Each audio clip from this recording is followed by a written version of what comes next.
Alright, this is our last question. I just started it over from scratch so that we can have it look the way that your identity sheet looks. So this would be the identity sine minus sine with different angles. So this will be 2 cosine of the angles added, which is 4 theta plus 6 theta over 2, times the sine of the angles subtracted, 4 theta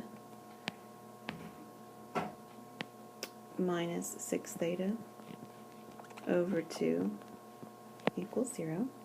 And we'll simplify that. So if we take 4 theta plus 6 theta, that's 10 theta divided by 2 is 5 theta.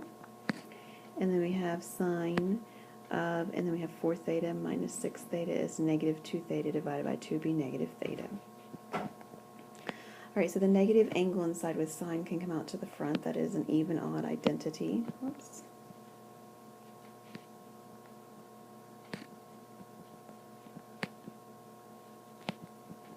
And we can set each of these factors equal to 0. The negative 2 in the front doesn't affect anything because if, for instance, cosine of 5 theta is equal to 0, then negative 2 times 0 is 0. So really we have the cosine of 5 theta, which equals 0 we have to solve for, and the sine of theta equals 0.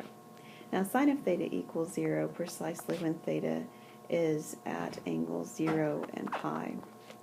The cosine for 5 theta right here, that one's a little bit more to work with. So let's go to the next slide and use that.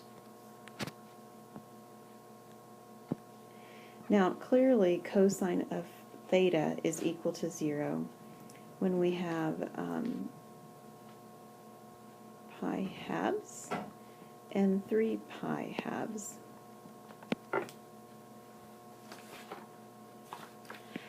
But because this is 5 theta, I need 5 times as many solutions, which means I need to add 2 pi to each of these values 4 more times. So I have pi halves, 3 pi halves, I have 5 pi halves, 7 pi halves. If I add them again, I have 9 pi halves and 11 pi halves.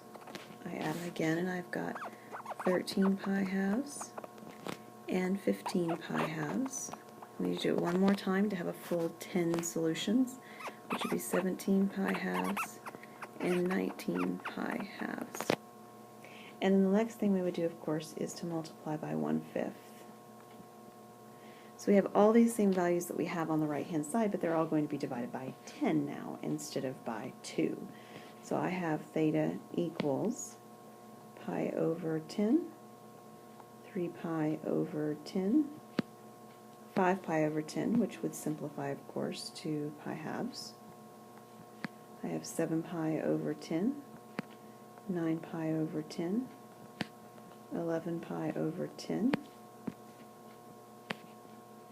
13 pi over 10.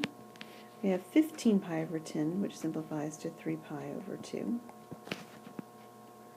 Then I have 17 pi over 10, and I have 19 pi over 10. And that is my full 10 solutions.